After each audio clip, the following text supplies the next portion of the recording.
Okay. Everyone can hear me.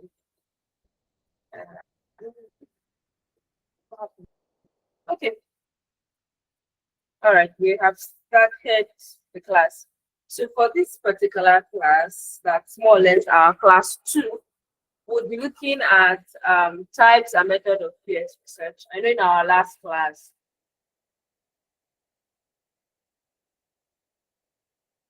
in this part, we are just majorly to what the actual research is, the different research methods, when to use them, when not to use them, and the likes. Now, I will just do a quick recap here where I talk about UX and what UX research is again. As in our last class, we talked about it being a systematic process of studying users to understand their needs, motivation, behaviors, and experience, and overall evaluate all experience in a bid to identify both satisfaction and identify their pain points. It now brings us to where we talked about two major research methods where we had quantitative and qualitative. But for here, I went ahead to group it into two different things. So we have generative research and evaluative research. Now, I'll call this particular two generative and evaluative research. I would say they are like a broad term that encompasses what we do with the others. So basically, generative is more or less exploratory, where we are trying to understand the actual user problems, their desires, the opportunities before the design starts. It's more or less conducted in the early stage of the design project that we'll be working on. And then it also helps us identify the particular problem and get a deeper understanding of what user context will be. Now, for qualitative, we are focusing on asking open-ended questions in the sense that our two best questions in qualitative surveys or qualitative approach or qualitative research here is why and how. Why and how in the sense that we have to give users, and it's more or less an open-ended question. We're allowing them to explain what actually is the problem. It's like saying, I want to understand how you shop online. Why do you use this particular platform? They tell you why. Then in the process of explaining, oh, I use it because it's simple, it's easy, I'll get whatever I want in a couple of days. They would also go ahead to tell you that they can then remember things as they are talking. Because remember, the question is not yes or no, where you say, oh, do you use so and so platform? The answer is yes or no. We are more or less closing the answers we're expecting for them. But since we're focusing on having more than just them giving us a yes or no answer, we want them to give us an actual answer that would help us expand more on our research. We're going to focus on open-ended questions. An example I stated here was conducting interviews with 10 users to understand their shopping habits. You know that for qualitative approach, we're using numbers, more or less, to say that numbers never lie or facts never lie.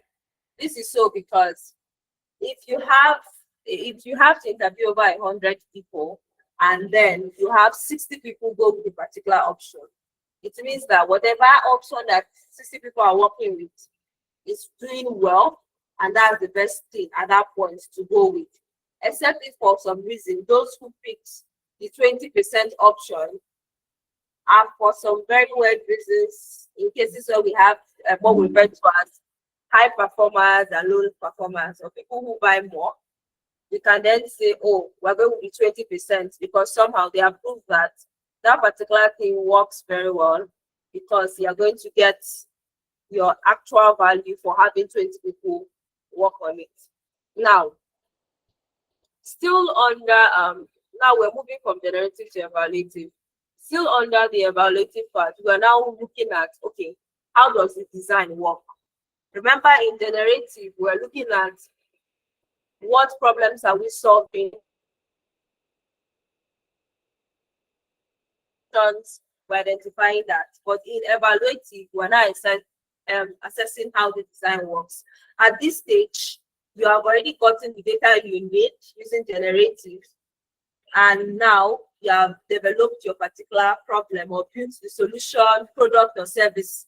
But now you're now evaluating whether this product, service, website, mobile app, whatever it is, you're now evaluating whether it's working effectively in solving that user's problem.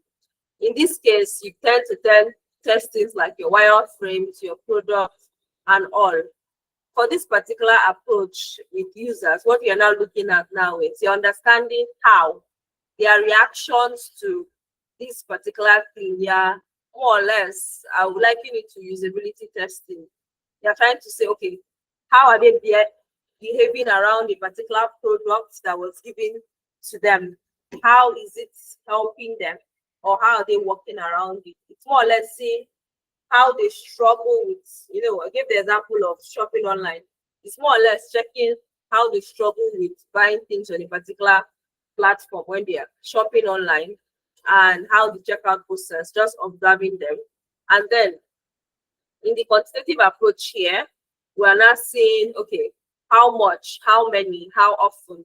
It's more or less saying that you have, I think we discussed about A and B tests or A and B testing. It's more or less saying that, okay, we have two home pages for a particular website or a particular e-commerce store, and we're trying to see which particular one converts more, because we are now saying, okay, how many, how much, how often, in the sense that, okay, this is A and B, for example. Is A doing more than B? And if so, why?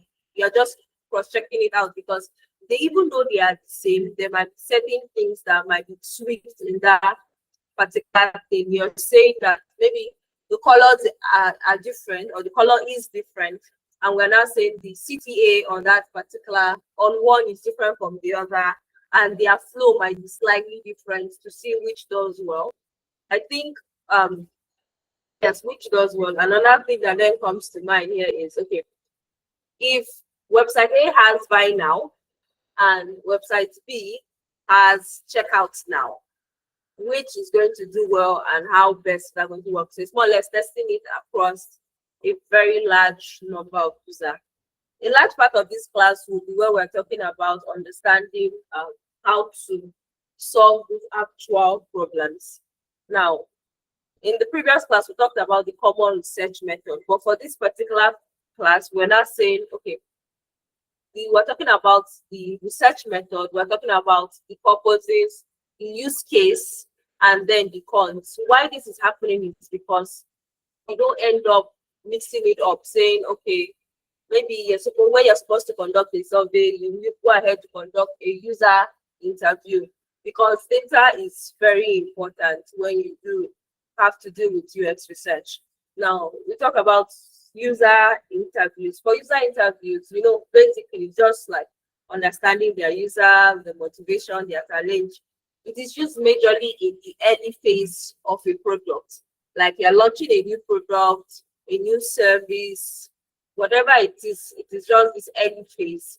Because what we are doing at this early phase is to understand what is happening and then build empathy.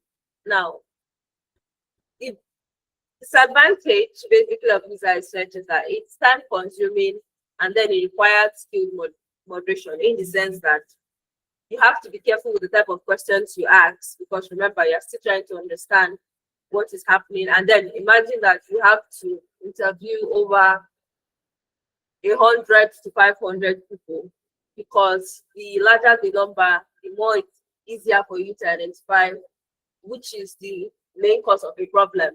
Because to an extent, people tend to share similarities across the problems that they have. And that is something that would come into play here. Another one we're discussing is questionnaires. So for your questionnaires, we know that the major purpose of questionnaires is just quantitative, in the sense that we're looking at large feedback. We're trying to look at numbers and see how this plays a role.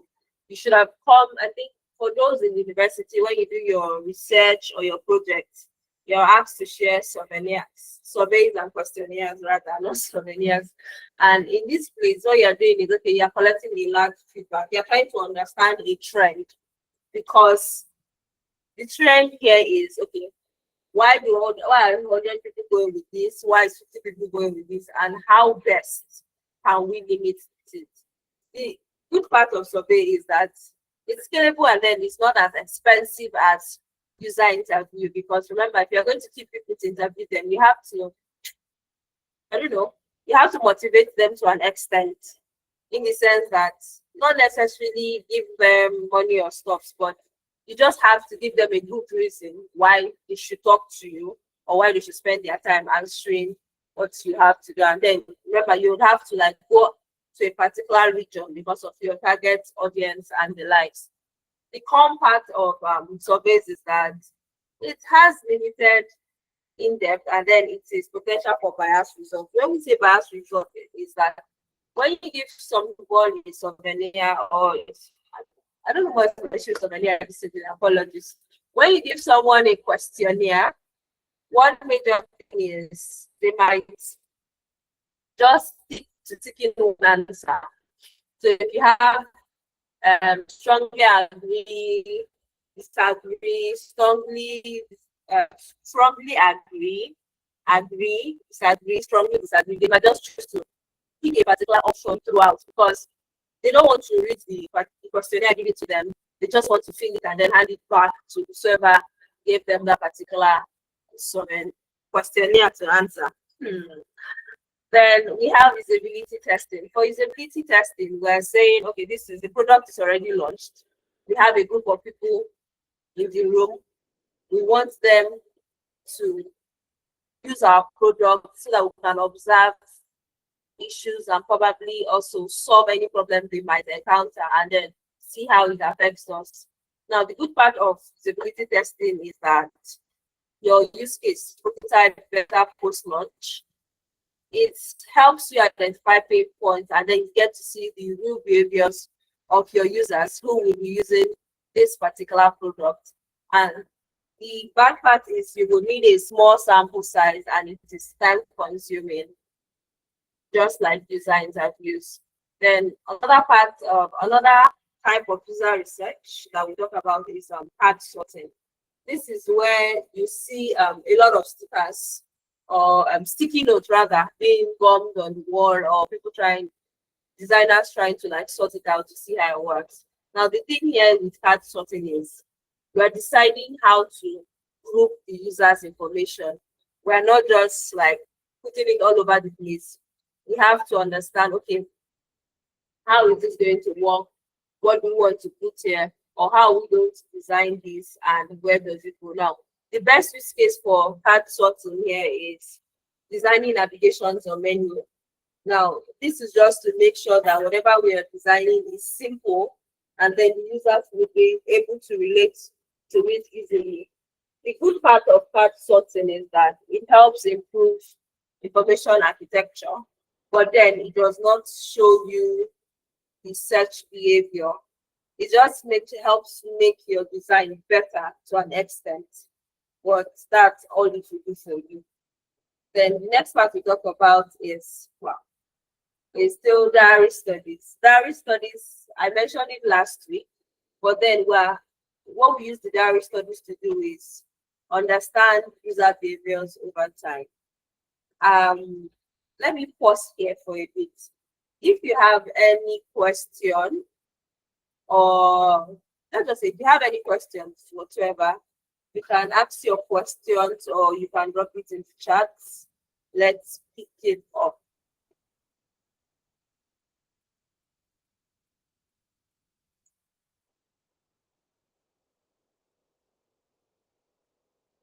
Okay. I can't see any answer. Okay.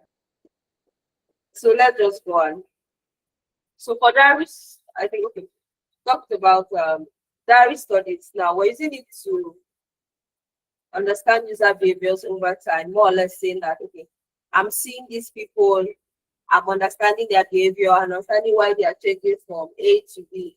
Remember that we say design is a continuous process. So diary studies is more or less that continuous research process that is being used on a product. So majorly in use cases, it's used for long-term and then recurring activities.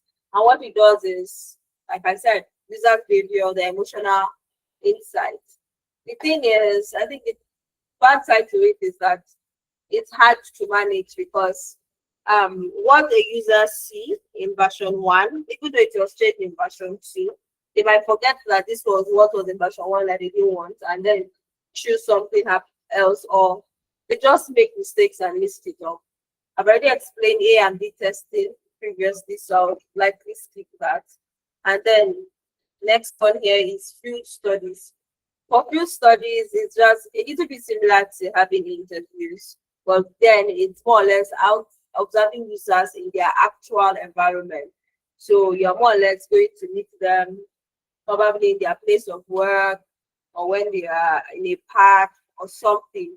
It's just let's see them in their real environment where it's not forced, they are relaxed, they are able to like experience their behaviors firsthand without them trying to conceal anything. It's more or less likened to observation when you tend to observe your users. And that is it. I think the content of it is that it's time consuming. And in the process of observing like a user, you might observe a lot of things and kind of push your direction or and then the last one we talk about here is the analytic review. Here, remember I talked about hot maps and heat maps. Here we're looking at the heat maps or the heat map that was linked to the websites, the products and all of that.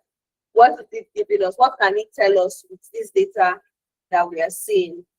It's more or less saying, okay, it's showing you how many people visited the site, how many people stayed on this site, how many minutes they stayed on this site, how many people checked out, or how many people picked the product. Now, the thing is, data is data. You're not going to get an emotional, contextual explanation, but then it's just going to show you what needs to be seen because it's more or less understanding what your KPIs are and then see that, okay, this is what the analytics is showing you based on what the KPIs are, based on what we hope to achieve with this particular product. Now, choosing the right method. We have talked about over 8 types of research methods, UX research methods. It's then left for us to choose the right method. Like when I was explaining about this method, one thing I mentioned is that each UX research method is used in different situations. They all are not used in same situations. They are used in different audience, different times, and the likes. So in validating our product concept, we tend to use the evaluative research method. And under that, we have concept testing and usability test. What we're trying to understand here is, does our prototype solve the pain point? Because, like I said, we are validating the product concept. So it has to be the concept testing and usability testing. Then the next part is improving usability. Here we're still going to use usability test and the analytics because we're trying to check are users completing their checkout easily, how is it working for them, and what is the analytics looking like. Another thing is in optimizing layout of flow, we tend to use the A and B testing. A and B testing in the sense of saying, okay, which design drives more engagement, one, what's flow in the different design is working well than the other. Then the last, I think next one here is organizing information. Here we're talking about the card sorting method where we're saying, okay, we're sorting the characters according to different different behavioral patterns and different users. And it's more or less saying, okay, how do we then categorize services the users are going to use? Now, the thing we should consider about UX research is there are certain things that have that will come into play when we have to conduct research. One part of it is you are considering the ethical consideration as well as recruiting them. Before you even start a research and before you start recruiting the participants for your research, you're going to ask yourself, okay, who are my target audience or who are my target user group based on the personas I've created? If I'm going to be using souvenirs, interviews, questionnaires,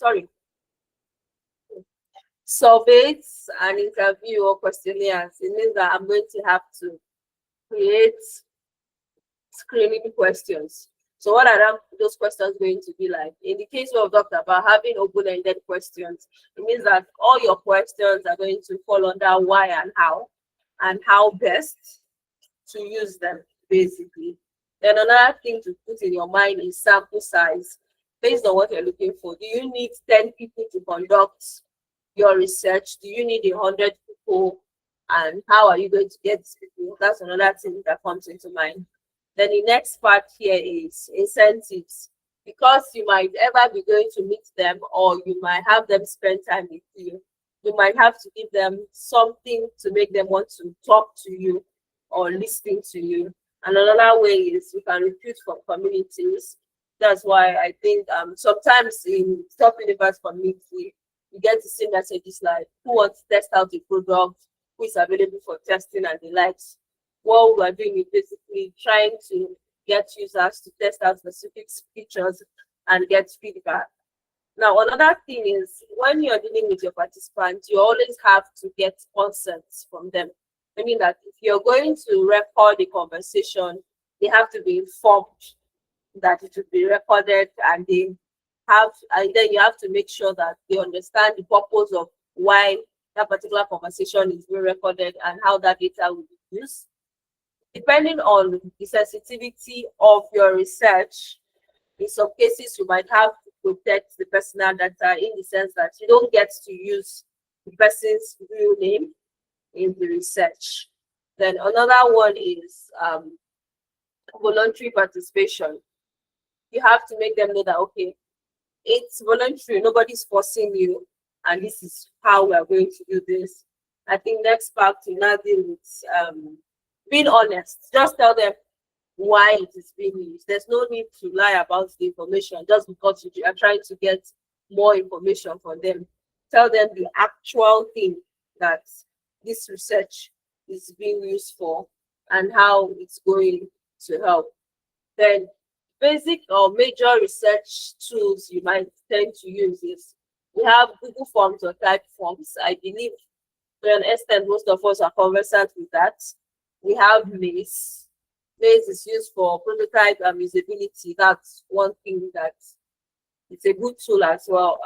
We have Dovetail or Notion, depending on how or what information you want to use or you want to gather. Dovetail and Notion are majorly used for data synthesis, tagging, and organizing findings.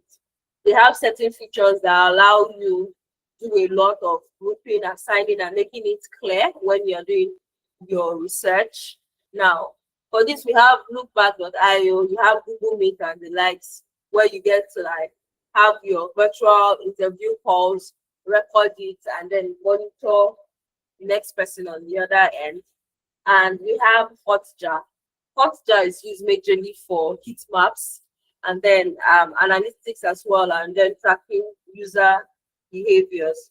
We also have a Mirror or FigJam, where we use them in collaborating and mapping user journey, more or less how we move from A to B and the likes. And then we have Airtable or Trello. It's more or less organizing your participant list and seeing how they go, or the way that you understand how your research works. So you have all these tools, but you can choose the specific ones you want to use based on the information or based on the aspect of research you're carrying out. Is it early stage? Is it mid stage? Is it already existing? I'm trying to check out what is happening. That's one thing that comes to mind. Now, this is more like an assignment, but then that is not what we're going to do. The next part we'll be talking about is how we think about design problems. I think I have Mr. Map should be on the call. Hi, Map.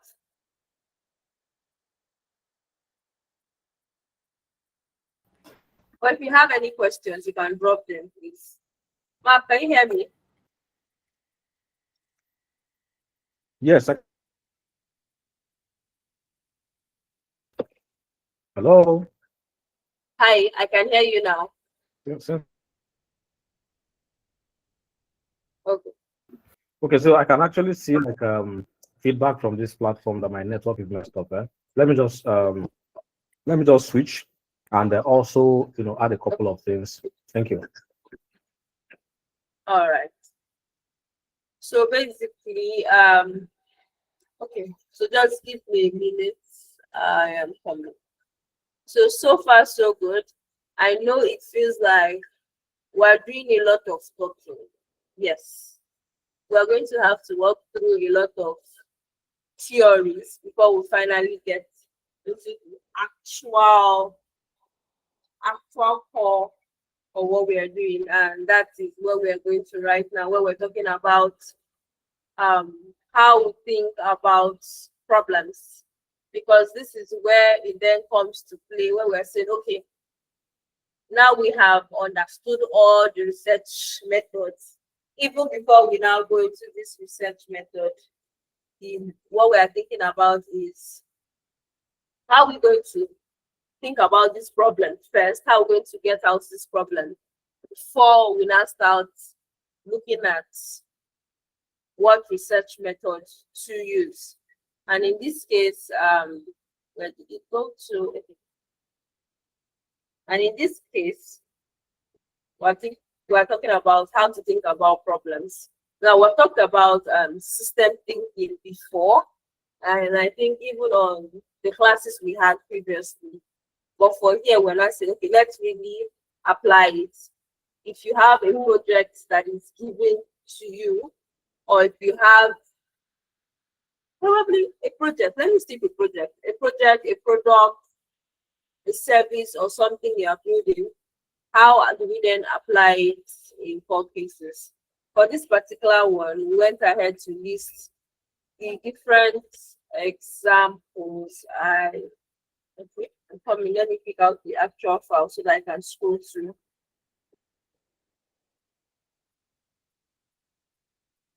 Okay. So in this case, what we're looking at is applying the new works. In this particular example, this is going to need more interaction. So yes, I will need you to like unmute and speak. We're saying that when designing a payment feature for both click, you just don't think about the pay button. You consider how did the users get here, what happens after the payment, how does it affect customer support, what if payment fails, how does this impact the merchant dashboard. Now this is a case study, and then this is what you have. So where do we go from here? I know it has in practice here, but let's brainstorm a bit. Where do we go from here first? You have used your bank apps. I believe you have used fintech apps. I believe some of you have used investment apps. So this shouldn't be strange. So yes, I'm expecting answers. Hi, ma'am. Welcome back. Thank you. I'm back. All right, so guys, please just confirm you can hear me very well. Maybe with a thumbs up. It's nice. It's nice to be with you guys again this evening. I would have prepared more, I would say detailed manual, but yeah, I mean, I was not really informed on time. Or let's say I did not see the message on time. But yeah, nice to be here. So while Amaka was, explaining, I decided to also put something together, like I always do. This time around, it's kind of like some set of questions that you can ask when you follow the approach of qualitative, UX, right? Interviews, right? So instead of the quantitative approach where we use We try to get like numbers by setting up like polls and stuff, which we did this I think in one of the UX training session, myself and Amaka. We had like a practical session where I was asking her some of these questions. I'll just share my screen, show you, and Amaka would also share. Okay, I think I can even share it while I'm on this call, right? Yeah, but I know when we were discussing the other time, we said we are going to create workshops, practical workshops, and just like a lot of you would want to see. I shared the link in the chat, so you can check. Let me share my screen. Right, I have a lot of things on this screen right now. A whole lot of things. So avoid the distraction and just focus on the page. Okay. So while Amaka was, giving us this walkthrough, she mentioned qualitative approach, where you focus on open-ended questions, trying to understand the whys and the hows, right? So these are some questions that you might ask if you set up like an interview session, right? And when I say interview, you're not setting up an interview to question people as if they are looking for a job. No, you set up calls, you make calls, and you engage them. People like to be properly engaged. You start off that call, and maybe you even schedule the call with them first. You go to platforms like LinkedIn, you see someone, and you say, "Oh, I'm building." Something in this space that might interest you, and if you don't mind, I would love to have like a 5 minutes or a 10 minutes coffee chat, right? And yeah, I mean coffee chat, but this time around it has to be virtual, not physical, right? Or you can just say virtual chat. The reason why you try to avoid terms like meeting is when you say meeting, it becomes too official, right? Remember, this person is not your user. You're not paying this person for that session, except you are paying. If you are paying, people will randomly come, right? And they might not be your actual target. So you have to go out there, source for someone who is a potential, user of your product, and you engage them. You try to set up that meeting or that session. When you have that session, you tell them, "Oh, I would like to have like a coffee chat session with you, just 5 minutes. I'm sure you would love these products that we're working on for people like you."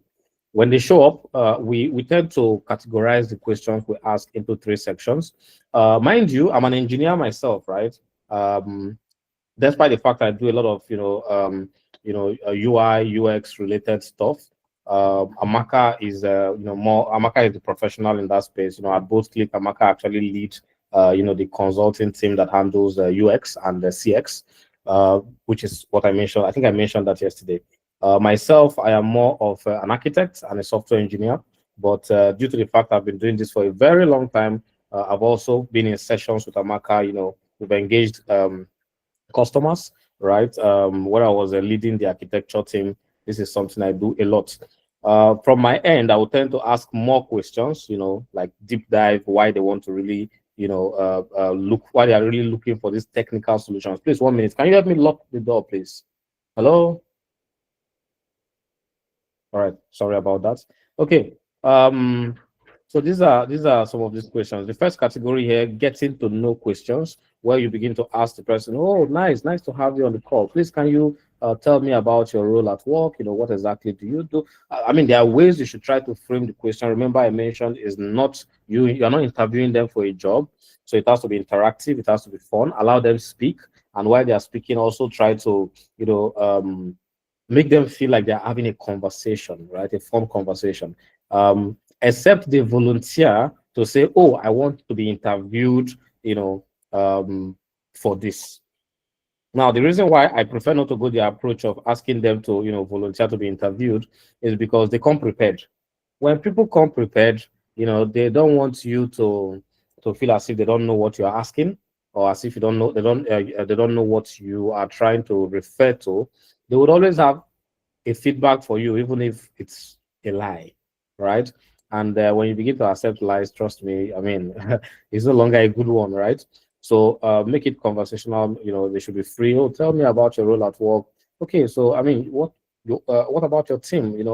What kind of team do you work with? What does a typical day at work look like for you? Okay, and oh, nice, interesting. What are your hobbies, right? You don't just jump into asking what are your hobbies. By the way, you must not ask all these questions here. These are examples. Because the moment you're asking questions like this and you jump into hobbies directly, of course, That's why I mentioned yesterday that I think before yesterday that psychology plays a big role here when it comes to UX. Because when you understand psychology, I strongly believe it will be easy for you to also maneuver, how you ask these questions. The tonality of that person matters a lot, right? If I'm talking, let's assume I'm talking to Amaka. Um, I have been working with Amaka for a very long time, so I know how Amaka, would respond in terms of the speed, right? The pitch. Okay.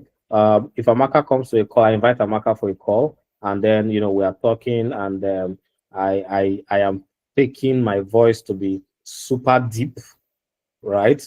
And maybe also very fast. Amaka might not be comfortable. I don't know if she likes that. I'm just giving an example, but that person might not be comfortable. What we advise people to do is learn to move at their pace, right? Most of you know I'm a fast talker, especially when I'm teaching. I like things to be done fast, right? When I'm in a session with a customer that says, "Oh, Marv, we are paying 5 million naira for this project," I mean, that's when you see my UX skill. It comes out from nowhere, and I will first slow down, right? Listen to that person, and I'll follow that pitch. If the person is fast, I will be fast. Because when people are talking fast and you are slow, sometimes it tends to annoy them. I don't know if any of you have had such experience. 1 minute. All right. So it tends to annoy them when they are fast and you are very slow. When they are very slow and you are fast, they might not be comfortable with that too, right? When they are very slow and you are fast, imagine you're talking to people in that session, and they're like, "Oh, my name is Rita. I at work I manage a team of 3 people," and you're like, "Oh, that's nice, that's nice. Okay, so Rita, so I mean at work this blah blah blah." Before you know it, they're like, "Where is this guy rushing to?" They would not be able to flow with you, right? And before you know, they start just telling you yes and no. You want to try as much as possible to avoid yes and no. You want to know reasons, right? We call it rationale, right? Try to understand people's reason behind what they are saying. Sometimes it might be assumptions. Assumptions are not bad, but then you should know it's an assumption, right? When you rush them, if you say, "Oh, have you done this before?" and they're like, "Yes," no, no, don't stop there, right? Don't allow them to stop there. So when it's conversational, they will not stop there. They will say, "Oh, yes, I mean, I remember doing this in 2019. Myself and my sister, were trying to make this purchase. It was so, so, so difficult." And you're like, "Oh, I know, right? This, I mean, I also experienced something similar 2020, 2021. I was working for this organization. We're into A, B, and C, and I mean, it was so difficult for us to even manage the software we're using, right? We went through that, that year, doing a lot of things in a crowd fashion because the software that was meant to automate, processes became the headache, in the organization. And they would, I mean, they would reciprocate, right? When they see that, oh, we are vibing, they would want to tell you more, right? We have the next category here, digging in questions, where you try to understand, like, how they really experience this thing. How deep did they use this solution, maybe a previous solution, right? And the experience they had, they can dive deep into that. You can ask them this kind of questions. Have you tried using the app, or using an app to book an appointment? I remember, when we came up with these questions, we were building this medical app. It's a software that will be used in the medical space, and we're talking about booking appointments for hospitals, right? I think it was a hospital appointment booking solution, and I was trying to also explain to the students that were building that solutions how they would go about the UX side of things. Myself and Amaka, we put this together. By the way, we put this together. If I'm not mistaken, this was like 2023, right? Yeah, because we shared something more comprehensive, but this was like a summary. The 3 categories and some sample questions you can ask. So, oh, when was the last time you visited a hospital, right? What's the biggest pain point with booking medical appointments? And see, sometimes we tend to ask this question, allow people speak. When they speak, we just decide to move on to the next question. Just, you have to first ask yourself, have I gotten enough detail that I need, or should I press further? And when you're pressing further, then it's also good to make it feel more experiential, right? Something that you've experienced. So I can start by saying, um, what's your biggest pain point with booking a medical appointment? When you respond, I can say, oh, I think I've also had similar, experience. I remember one time, we booked an appointment. We got to the hospital, despite the fact that it was already time, for my meeting with the doctor. We met like a queue of over 15 people, and we realized that while we were doing online booking, people were also doing offline booking. So there was kind of like a conflict, and we just had to wait for another 2 hours, right? And it was not good. Okay. Those people can easily, reflect on that and say, oh, I mean, true. I've also had similar, experience, at so and so hospital. They start giving you more details. Do you understand? So making it conversational is what I always recommend. Users love conversation. And when they can, relate with you, you get more info. It's the simple truth. Yeah, it's the simple truth. Okay, and the third one there is usability testing question. Now, usability testing is very important. Um, there's an app I mentioned one time called UX Companion. Unfortunately, this app is no longer on Play Store, but I downloaded it and I loved it. 2017, if I'm not mistaken, right? Yeah, I started using it while I was in Abuja, right? I was working as I would say, combined designer and mobile app developer, right? We did not have a designer like officially, so I was doing most of the designs on Adobe XD back then. Was it 2017? I think it should either 2017 or 18, right? Adobe XD. Adobe XD, I believe, was more popular. Figma became popular maybe 2020 or 2019. Can't really remember, but yeah, Adobe XD was more popular then, and I was a big 2021. fan of Adobe XD. Yeah, 2021. Okay, yeah. Yeah. All right. So then it was Adobe XD. I was using Adobe XD in Vision Studio. Vision Studio shut down last year, I believe, or this year. I think last year. I was a big fan of InVision Studio. Used it a lot. I used Axure. There's a tool called Axure. There's another tool called what's it called? I have it on my laptop. I love that tool, even though it's not as Sketch. Yeah, I use Sketch. I use Alacrity. Was it Alacrity? Affinity Designer. Yes, Alacrity is the terminal. Sorry, my engineering side almost took over. So yeah, um, those are tools that I was using while I was learning some of these things. And I think you should take your time to go through, right? Usability testing. These are some questions where you ask them to describe, that experience with that specific app. You want to know how they felt and what you can do better. Because somebody might be describing their experience only for you to realize that, oh, this is also what I had in mind to design. Or then before you know, you hear from 10 people how that is a terrible experience to have. And then you can start, uh, creating better strategies or plans, for yourself. Um, yeah. So yeah, I mean, in Amaka's material there, she mentioned, user interviews, surveys, and questionnaires. User interviews is basically what we're describing here. Surveys and questionnaires. Yeah, this is good. Most times people don't like to write too much. So when you put out surveys or questionnaires, if it's an online survey, yes, you'll most likely get response from people that are tech savvy, right? Or people that are more tech savvy. Imagine putting out like an online survey for someone working in a hospital as a midwife, if someone in our, let's say, 40s, right, 50s, um, trust me, I mean, out of 100 of them, you will most likely get just 10 people, right, to fill that form. Okay, so you must understand the people, the kind of audience you're working with. Sometimes you really have to go to that place physically to engage them, right? Yeah, so Amaka also mentioned usability testing. That's why I'm mentioning this too, right? It's in our material there, very important. You have to observe the users to interact with that particular app. It's not every time that usability testing can work during a survey, during a user interview, because most times, you don't want to waste their time asking them to pull up a particular app, or maybe even you presenting a prototype of your app to them. During the first interview, you might not need to do that, right? What you can do is after that interview, towards the end, if it was a wonderful, call, you can just ask them, oh, I mean, let's say we're done, working on this in the next 2 weeks. Would you love to join me on a different call to just, use what we have. Let's see if it solves that problem, because I personally, want you to be, among the first 10 people, to use this to solve your problem. And trust me, we can even go the route of giving you like a 3 months free usage of this application.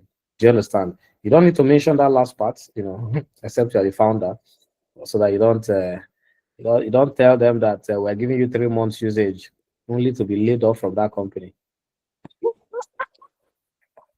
So don't mention that part. Okay. So yeah, I think that's all I wanted to add, right? If you want to see, us have like an actual session where I interview Amaka or Amaka interviews me, you can let us know. Let me know in the chats, right? And we can make that happen, I believe. Thank you very much, Amaka. Okay.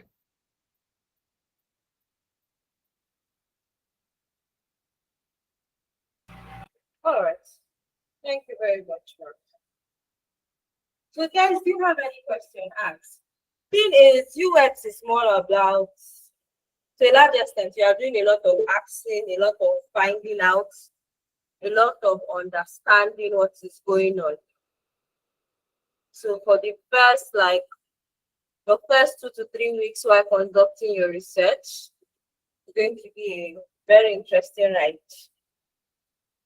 That's why, like I say, UX is not for introverts. You're not someone that likes to talk, like they did, and then depending on the organization you work with again.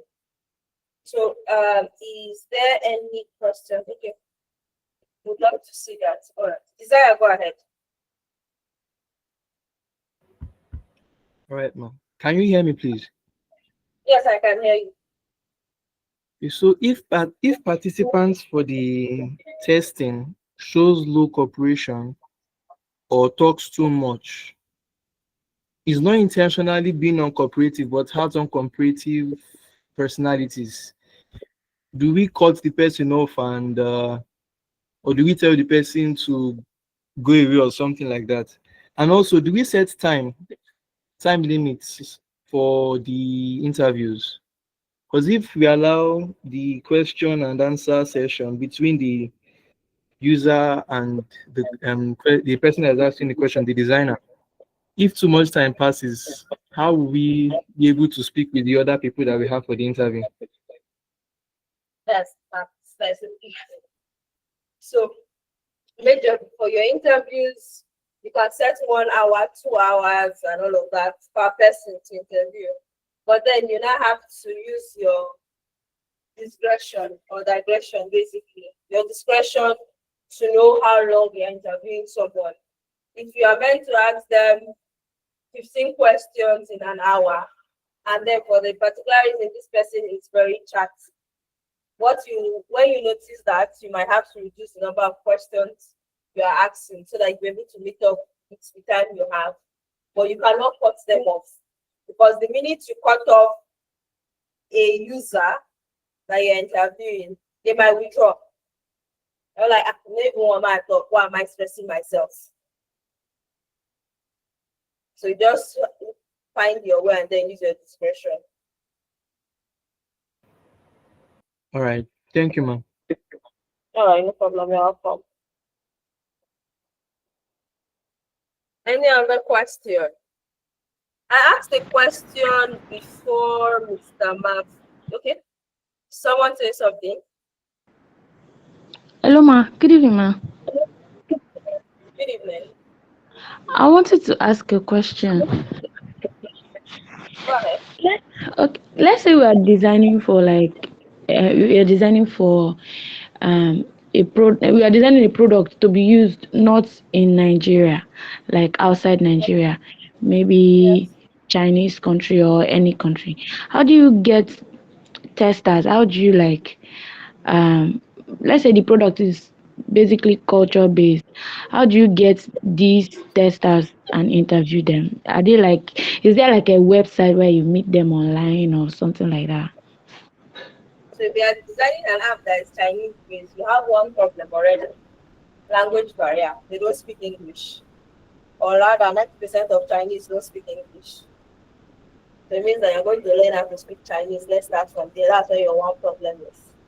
Another way that you might escape it is that you might have to go through the process of looking at already existing apps in China. I think one thing I've noticed from the Chinese design is they don't design stand-up apps, like standalone apps. They are fond of designing what we call, it came to my mind. Yeah, yes, super apps. Chinese are fond of designing super apps. So they create one app that can do a couple of things. So in cases like, let's say, finance, they create an app for finance. That particular app, you can use it to save your money. You can see your mobile banking or your bank account details. You can use it to invest. You can use it to change your currency because it usually has a variety of options. And then if you now go ahead and look at the next app now, I know that Chinese don't use WhatsApp, they use WeChat. If you go and look at the WeChat app, you notice that it's a combination of WhatsApp, Instagram, TikTok, buying and selling, and all of that.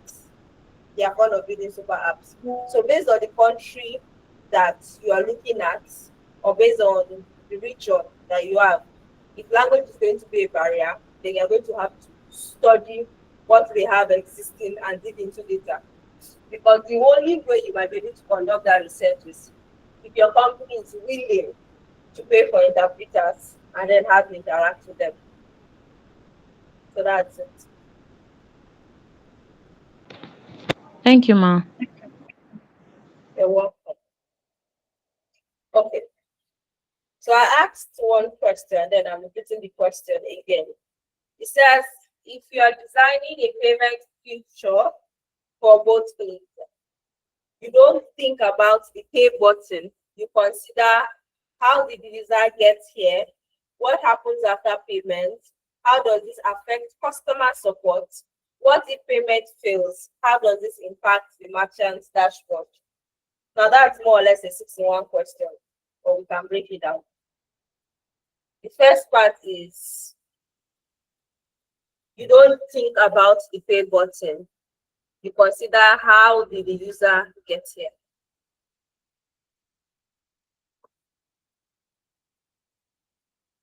Because if you're designing, say, a payment app, you're looking at, okay, how did they get here? How am I going to make their life easier?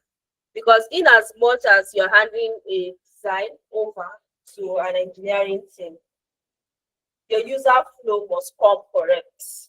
So you're not even thinking about, oh, transfer button, send now, airtime, mobile data. You're thinking of a couple of things. So if we are to start here, what do you consider?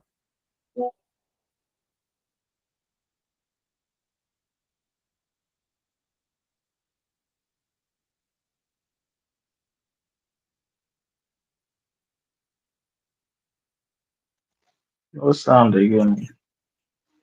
Can anyone hear me? No sound.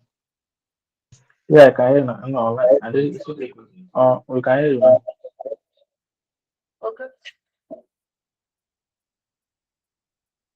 All right. So what are we thinking of? This is a complete UX problem.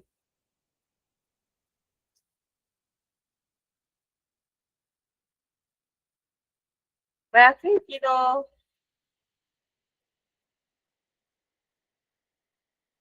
somewhat confused. Okay, so if you're designing a payment feature for an already existing app, what do you think about? What would the first thing that comes to your mind? Let's start with what is the worst payment app anyone has used here? You can drop it in the comment section. You can unmute yourself.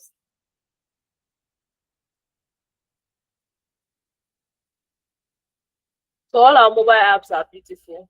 You don't have any issue. Okay, I will stop recording now.